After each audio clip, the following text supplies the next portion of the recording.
Joined on WEEI by Tommy Curran. NBC Sports Boston is brought to you today by Drains by James. At Drains by James, they give a poop about your pipes. What's going on, Tommy Curran? How we doing? Good afternoon. Good to hear from you guys after a brief sabbatical. It's been a soupy summer, and I love it. Love it like this. How much recovery time did you need after the Mego Mr. Who wedding? Because I'm just starting to feel like myself again, personally. No recovery time necessary. Oh, nice. You're back. Yeah, fit as a fiddle. Ready to go. The soggy summer didn't drag you down too much. Okay. Well, Mego's out today. Was he at the actual wedding or the Oh, that's a thing good you point. went to? Yeah, were you at the Friday night or were you at the Saturday shindig? I think the Friday night was family, so I'm not part of the Ottolini Mason tribe. So Extended family. Saturday event. I see. Saturday we got event. football here or not? I mean, not really, but yeah, no. So when it comes to so far, I'm hearing like sprinter talk, and now the Mego wedding. Yeah. We're going to do some football. Well, we were talking about the sprinter talk evolved out of a Tom Brady discussion. He was number 5 on ESPN's Top 100. But when it comes to training camp, we were just discussing Bill Belichick. I've heard you say you think he's potentially very comfortable in staying in the life he's doing right now, staying away from football. He doesn't need to be on a podium answering questions about Dak Prescott or Jalen Hurts or getting second-guessed by Jerry Jones. You feel like he could really stay out of coaching and not return. Why do you feel that way? Yeah, I didn't say that he's comfortable. I said that over the course of time, he might find it quite appealing as he finishes the year. I don't know what his demeanor is toward it right now, and I wouldn't be surprised as Tom Pelissero reporting that Bill intends to get back in coaching. I think Bill Cowher intended to get back in coaching. He never did. And I think there's other guys who intend to get back and do things, and then after they start doing something that's cushy and easy and you're not second-guessed to a fare thee well, as John Dennis might have said back in the day, then maybe it has some appeal. So I would instead of saying, oh yeah, Bill Belichick's definitely coaching in 2025, despite Tom's report, I'd say I wouldn't be surprised if over the course of time he found it appealing. But I don't know that that is the case. I would imagine he intends to continue coaching, but we've seen it happen before. And he is 72, and he is having a good time, and he isn't getting second-guessed. And he does – look, if Adam Schefter was correct when he posited in the offseason that Bill wanted to go to a media market that wasn't very difficult and big, which I wouldn't – anything that comes from Schefter might as well come from Bill, then it shows you that Bill's pretty much all set with being second-guessed. He always was. Tom, a lot of changes, a lot of things to keep an eye on. What is the most interesting aspect of the opening of training camp in New England?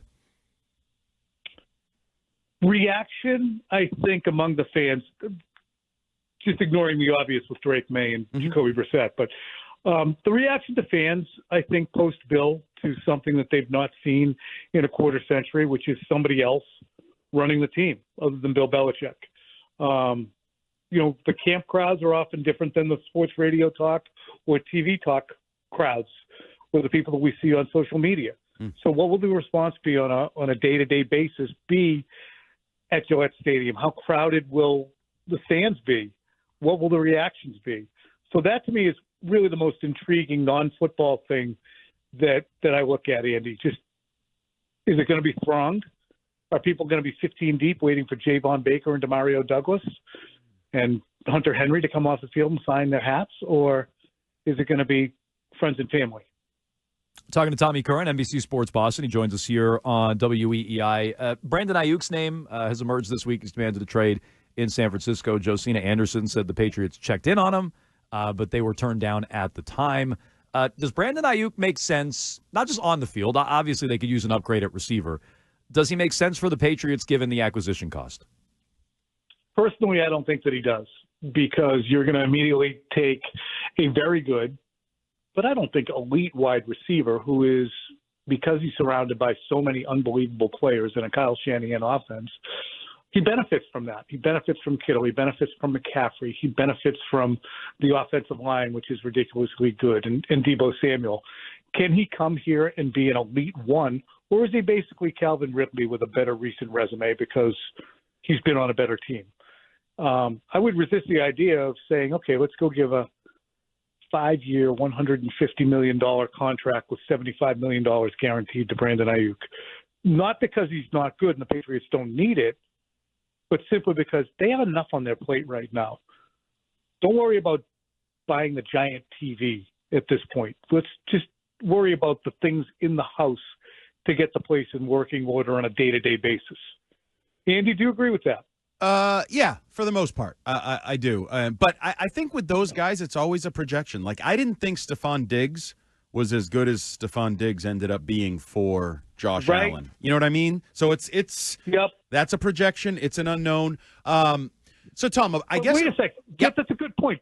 Didn't Allen establish himself, and then they said, let's go get Diggs? Yes. I think that was the case. Yes, absolutely. Maybe that's the way to do it. It is probably the smart way to do it, because I do think there's going to be enough pressure on your rookie quarterback, never mind whenever he plays, or even pressure on Jacoby Brissett. There's pressure on either guy who's not a stud QB when you bring in a $120 million receiver who's like, yeah, I need to get mine and prove that I'm really good now. So, yeah, no, it's probably smart.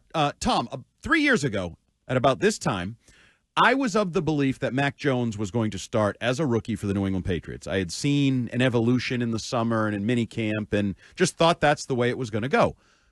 I do not feel the same way about Drake Maye, despite being a Drake Maye fan. So my question is, do I feel less confident in the rookie quarterback this time around because of the rookie quarterback or because of the guy he's competing with? The guy he's competing with. That's, the gap between Cam Newton and Mac Jones in terms of being able to get the ball out on time accurately and manipulate things at the line of scrimmage and understand what they were looking at was non-existent. Yeah, mic gave him an issue, right? Finding the mic gave him an issue, which was a bit of a red flag. They start every camp in the red zone.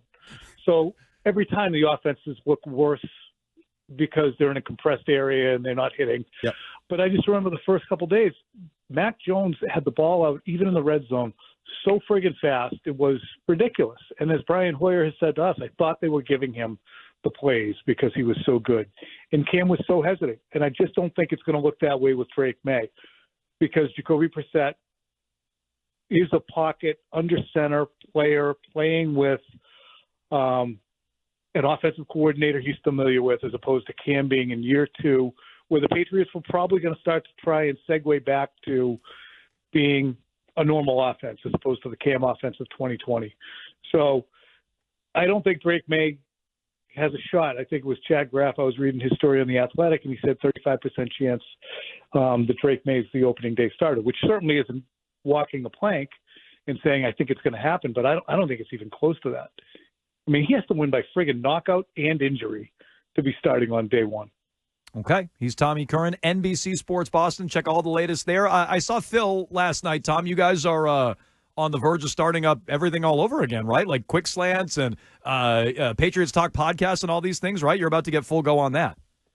We are, Adam, and I want you people to look out for Training Camp Central, which will begin next week on Wednesday, first day of training camp. That'll be at 6 o'clock. We'll give you the skinny on everything we know, but we're going to give you every single day small tidbits and bite-sized Patriots Talk podcasts to tell you exactly what happened on the field. Okay. We'll be watching. Thanks so much, Tom. Thank you for having me. All right. Tommy Curran.